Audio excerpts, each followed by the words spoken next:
그렇게 자기 정체를 밝히지 않았는데 모르드게가 하지 말라고 한 거예요. 자, 그리고 11절 모르드게가 날마다 후궁들 안으로 왕래하며 에스더의 안부가 어떻게 될지를 알고자 하였다는 거. 궁금하겠죠. 어떻게 될까? 간택될까? 혹시 밉보여가지고 잘못되면 어떡하지? 늘 안부를 물은 겁니다. 자, 12절 처녀마다 차례대로 아하수에로 왕에게 나아가기 전에 여자에 대하여 정한 규례대로 12달 동안을 행하되 6달은 모략 기름을 쓰고 6달은 향품과 여자에게 쓰는 다른 물품을 써서 몸을 정결하게 하는 기한을 마치며 무려 12달 동안 꾸며요. 그렇게 해서 왕에게 보내서 왕이 받고 이런 거겠죠. 하루를 보내고 별로야, 아웃.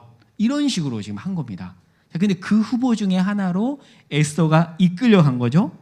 13절 처녀가 왕에게 나아갈 때는 그가 구하는 것을 다 주어 후궁에서 왕궁으로 가지고 가게 하고 14절 저녁이면 갔다가 아침에는 둘째 후궁으로 돌아와서 비빈을 주관하는 넷이 사가스의 수하에 속하고 왕이 그를 기뻐하여 그의 이름을 부르지 아니하면 다시 왕에게 나아가지 못하더라. 어떤 여인들은 기대했을 수도 있겠죠. 근데 다음날 부르지 않으면 집으로 돌아가는 이런 게 이제 반복되는 겁니다. 자, 이때 15절 모르드게의 삼촌 아비아일의 딸 곧 모르드게가 자기의 딸같이 양육하는 에스더가 이제 때가 돼서 에스더 차례가 된 거예요. 왕에게 나아갈 때에 궁녀를 주관하는 넷이 헤게가 정한 것 외에는 다른 것을 구하지 않았대요. 최대한 예쁘게 꾸며도 될랑 말랑 간택 될까 말까 한데 넷이가 준 것 외에는 꾸미지 않았대요. 자, 그런데 어떤 일이 벌어지죠? 모든 보는 자에게 사랑을 받더라.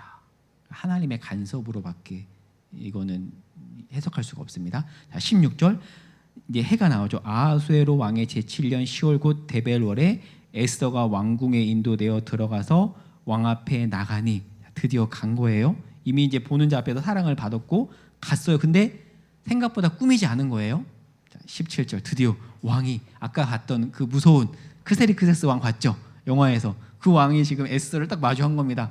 에스더가 어땠을까요? 벌벌 떨지 않았을까요? 근데 의연한 척 있었겠죠. 근데 17절 왕이 모든 여자보다 에스더를 더 사랑함으로 그가 모든 처녀보다 왕 앞에 더 은총을 얻은지라. 은총, 헤세드예요.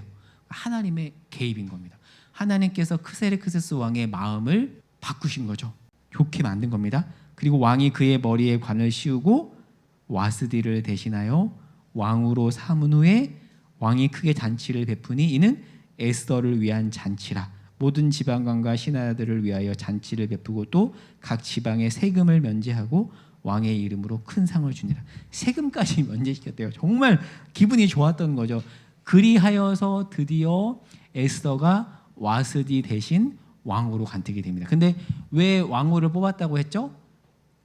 살라미스 해전에서 패배하고 마음이 공허했지만 왕후가 없으니까 새로운 왕후를 뽑아야 될 필요를 느끼고 마침 사람들이 제안을 해서 여러 절차를 거친 뒤에 드디어 에스더가 왕후로 간택이 된 거예요. 그러니까 이 당시 왕에게는 왕후가 있고요. 후궁들은 말 그대로 후궁이에요. 그러니까 퍼스트죠.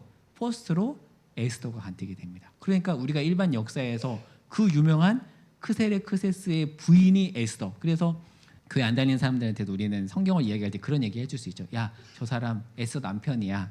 한번 에스더 읽어봐. 이렇게도 할 수가 있겠죠. 자, 이어서 이제 마지막 에피소드 부분인데요. 자, 이제 이거 하고 이제 끝마칠 텐데. 자, 이 얘기 하나 하고 그 부분 볼게요. 33페이지 제가 그 내용 적으면서 세상 그 어떤 배경보다 하나님 배경이 최고다라고 적어놨는데요. 사실 에스더는 아무 빽이 없는 사람이에요. 완전 페르시아 나라에서 이방인이잖아요. 아무 빽이 없는데 딱 하나 있었죠. 최고의 빽이 있었습니다. 하나님 빽. 저는 이런 묵상을 참 많이 하는데요. 성경 읽을 때마다 하나님이 동일하게 말씀하시는 거예요. 세상 그 어떤 배경이 너에게 없을지라도 너에게는 최고의 빽이 있다. 그것은 하나님 빽이다. 지금 에스더에게 그 빽이 있었던 거죠. 근데 제가 가운데다가 BY 이야기라고 적어놨는데요. 이건 여담인데 이 얘기하고 제가 30분 조금 한 2, 3분 지나서 끝낼게요. 오래됐어요. 이 BY가 독실한 크리스찬이고요. 인천의 주안장로교에 다니는 그 당시 아주 멋있는 청년이었는데요. 나중에 이 청년에 대해서 사람들이 열광을 합니다. 그런데 열광을 했던 이유가 있어요. 그 당시에 지금은 소속사가 있지만 그 당시 소속사가 없어서 모든 오디션에서 떨어져요. 근데 시아준수 아시죠? 시아준수가 실제 우승자는 BY라고 했지만 사실은 백이 없다 보니까 떨어집니다.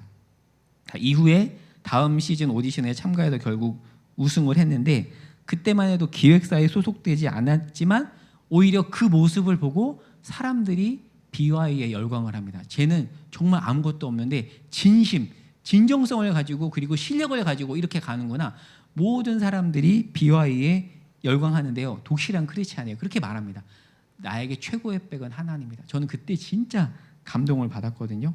근데 정말 우리가 이 세상 속에서 그렇게 또 살아가야 되지 않나라는 생각을 이때 많이 했었어요. 그러니까 이때 여러분 BTS도요. BTS가 지금이야 이제 메이저가 됐지만 BTS가 왜 그 젊은 청년들에게 인기가 있었냐면 여러 가지 이유가 있지만 BTS는 그 당시 비주류였어요. 방시혁 그 소속사 자체가 메이저가 아니었습니다. 그러니까 SM이나 이런 데에 보면 완전히 비주류여서 방시혁 그 소속사 소속 가수들은 MBC나 SBS나 KBS에 나갈 수가 없었어요. 그래서 이 BTS가 택한 게 어디냐면 유튜브였습니다. 근데 유튜브는 사실 누구나 진출할 수 있잖아요. 근데 사람들이 거기에 열광을 한 거예요. 저 아무것도 없는, 배경도 없는 메이저 SM이나 YG 소속도 아닌데 실력이 있고 진정성이 있는 거예요.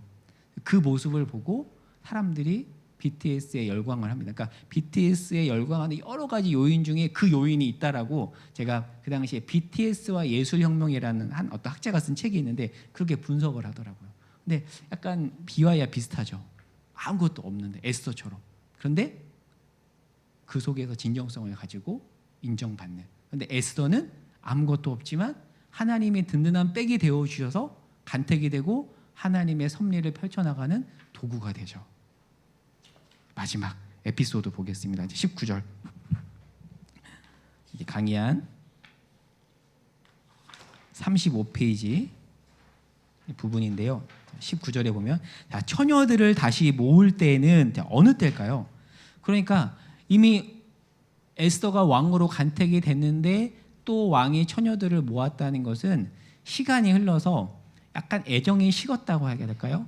쾌락주의잖아요. 그러니까 왕후 에스더가 있는데 거기로 만족하지 못했는지 후궁들을 더 뽑았던 것 같아요. 자, 그렇게 처녀들을 다시 모을 때 모르드게가 마침 대궐문에 앉아 있는데 20절 에스더는 모르드게가 명령한 대로 그 민족과 종족을 말하지 않았어요. 그러니까 그 왕궁에서는 에스더가 유대인인 걸 아직 모르는 상황입니다. 지혜롭게 그렇게 한 거죠. 21절 모르드게가 대궐문에 앉았을 때 문을 지키던 왕의 넷이 빅단과 데레스 두 사람이 원한을 품고 아하수에로 왕을 암살하려는 음모를 꾸미는 것을 모르드게가 캐치를 합니다. 이 당시에는 이런 일이 정말 많았잖아요. 실제로 아하수에로가 언제 죽냐면 465년의 역사 기록에 따르면 465년에 아하수에로가 죽는데 누구에게 죽냐면 궁중 밀실에서 경호대장에게 죽었다는 역사 기록이 있습니다. 그러니까 그렇게 이렇게 암살하려는 시도들이 많았던 거죠. 그러니까 늘 불안했겠죠. 근데 마침 모르드게가 어떤 두 명의 왕의 내시가 원한을 품고 아하수에로 왕을 죽이려는 음모를 듣고 그리고 이 사실을 왕후 에스더에게 알립니다. 그런데 이때까지만 해도 사람들이 에스더와 모르드게의 관계를 몰랐어요. 모르는 상황이고 둘 다 유대인인지도 모르는데 둘만 아는 거죠. 그러니까 몰래 접선을 했겠죠. 왕궁이니까 몰래 밤에 불러서 야 에스더 지금 두 왕의 내시가 너 남편 죽이려고 해. 알고 조치 취해. 그렇게 에스더에게 모르드게가 알려주고 나서 23절 조사를 합니다. 그리고 실증을 얻습니다. 확실한 증거를 얻음으로 두 사람을 나무에 달고 그 일을 왕 앞에서 궁중일기에 기록을 합니다. 이렇게 2장이 끝이 나요. 그리고 이제 다음 주 우리가 3장으로 들어갈 텐데 그러면 자연스럽게 예상되는 시나리오가 뭐죠? 당연히 왕 암살 음모를 알린 모르드게가 보상을 받아야 되잖아요. 근데 3장에 가면 뜻밖의 상황이 펼쳐집니다. 갑자기 더 안 좋은 상황으로 하지만 그 안 좋은 상황 속에서도 하나님이 모든 상황을 진두지휘하면서 은혜를 베푸시거든요. 자, 그 내용은 다음 주에 살펴보도록 하겠습니다.